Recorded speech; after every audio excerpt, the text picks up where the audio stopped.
You will never believe where people are learning about fruits and vegetables. Like, I can't even believe this is a news story. Okay. Shockingly, a third of produce shoppers recently surveyed said they discover new fruits and vegetables on social media. As a mom, I'm a little disappointed.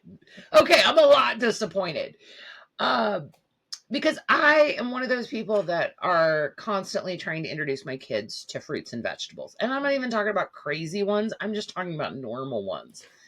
Now, this is, as you can guess, younger shoppers are your millennials and your Jay Zers.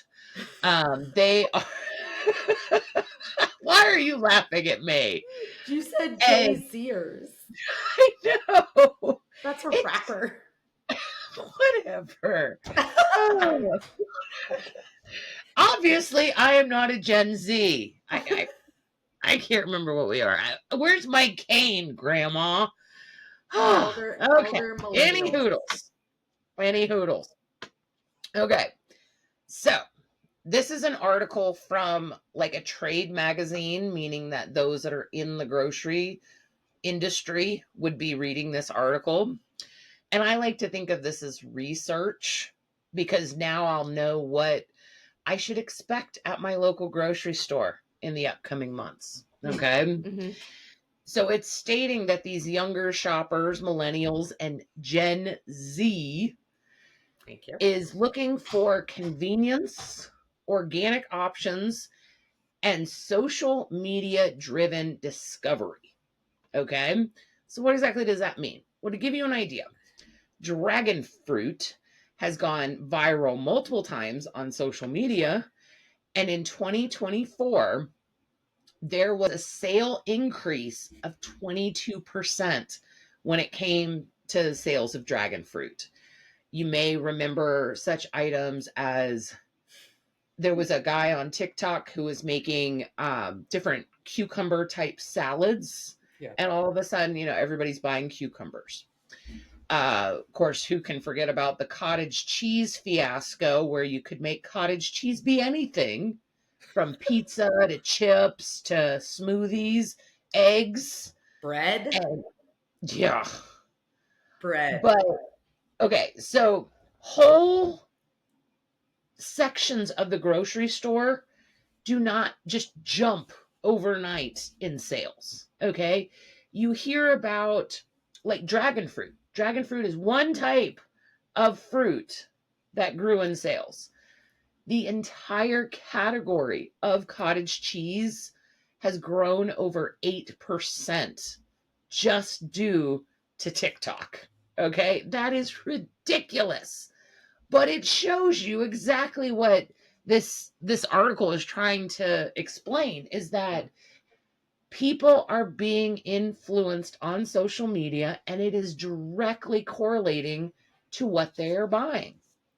So some of the survey respondents noted that they made healthy pizza using watermelon slices as a base. I saw that one. Making an all natural cereal using berries and seeds, and cooking bananas in an air fryer. Those are all viral moments that all directly led to an increase in sales.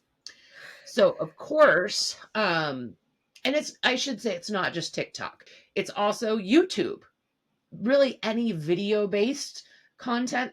For one, I am great at doom scrolling recipe videos. I can't help myself. I'm always looking at recipes.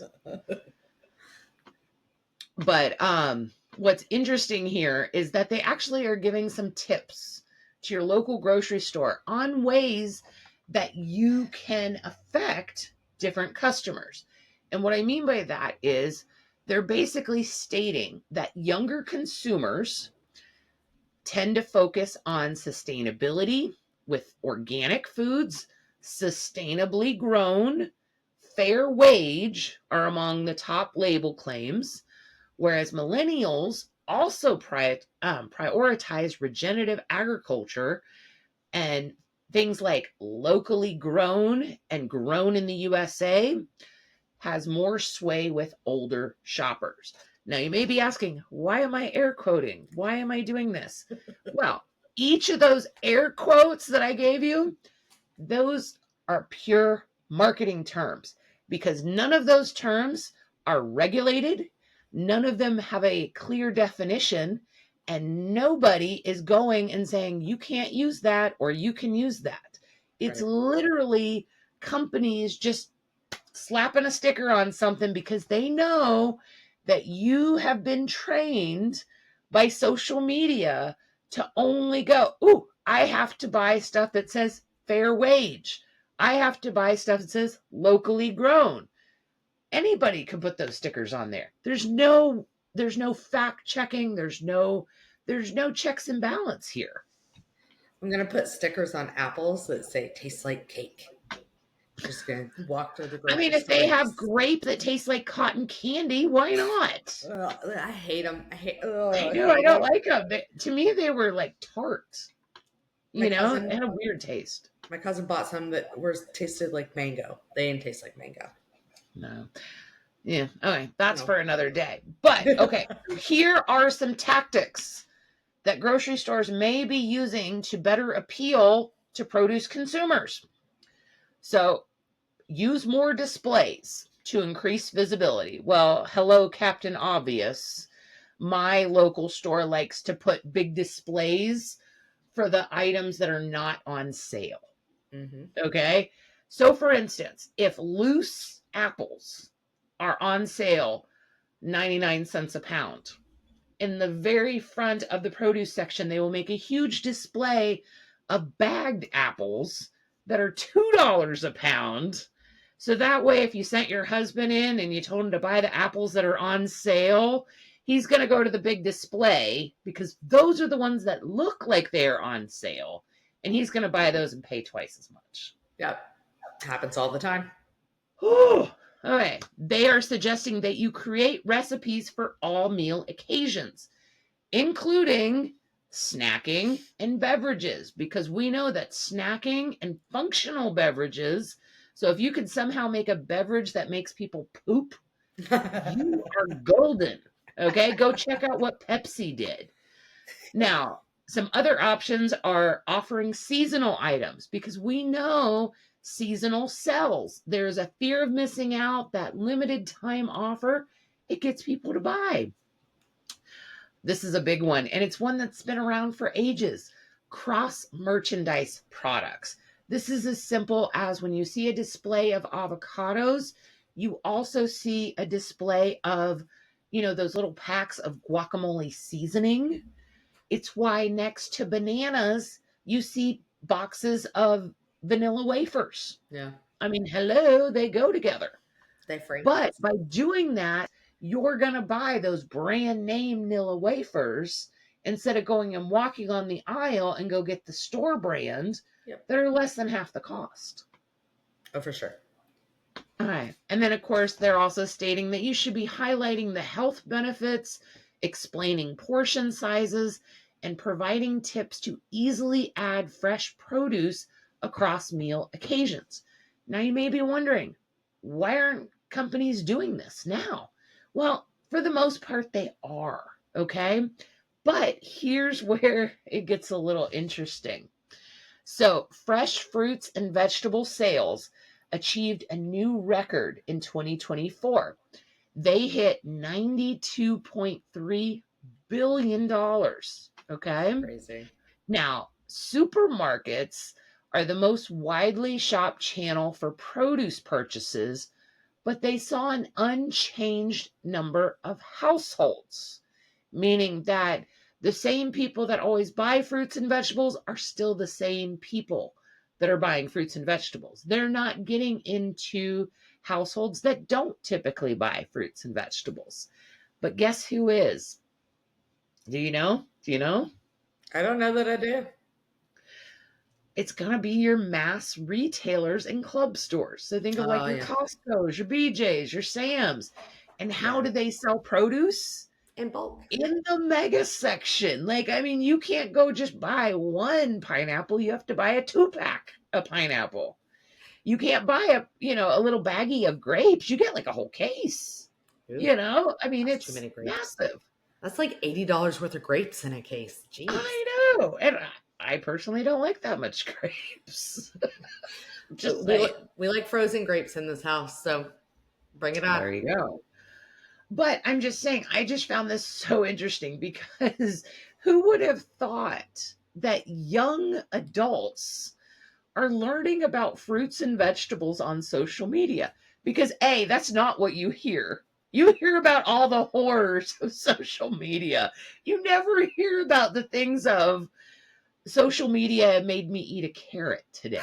I'm just saying, like, this is the worst part of social media. I think, But then once again, we take something kind of wonderful, that yeah. adults in general do not eat enough fruits and vegetables. No. And so we take this beautiful moment that we're actually getting more people to at least check out, fruits and vegetables. I don't care if they're weird. I don't care if it's a guava, if it's a dragon fruit. We're getting Yeah. people to talk about fruits and vegetables here. But then we have to manipulate it. Oh, since they're talking about it, let's start getting more people talking about it so we can sell some more fruits and vegetables.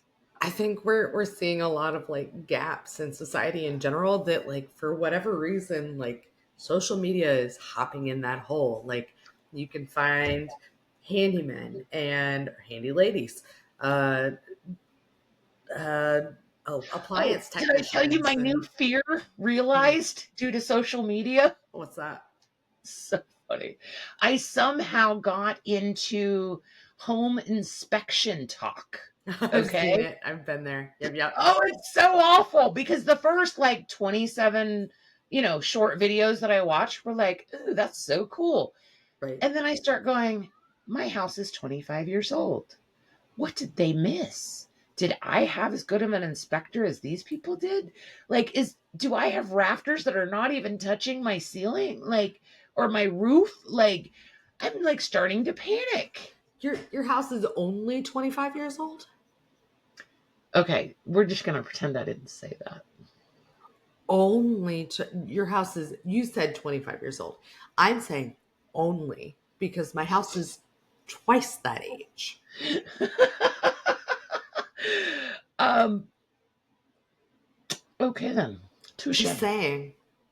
So now, are you worried that like maybe is your house like on the stacked rocks? Like maybe they didn't have bricks back then. I have a brick house, thank you. No. It's a four-sided brick. It's sturdy. We're You're gonna have to end good. this video. I'm a little offended. Okay then. Well, First of let veggies. us down below. Let us know down below. Has social media encouraged you to buy a fruit or a vegetable? And let us know what fruit or vegetable you bought Ooh, because of yeah. social media. Social media. I did see one recently. It's a really ugly looking orange. I think it's called a sumo, Mm-hmm. and it's Sumatsu. it. Yeah.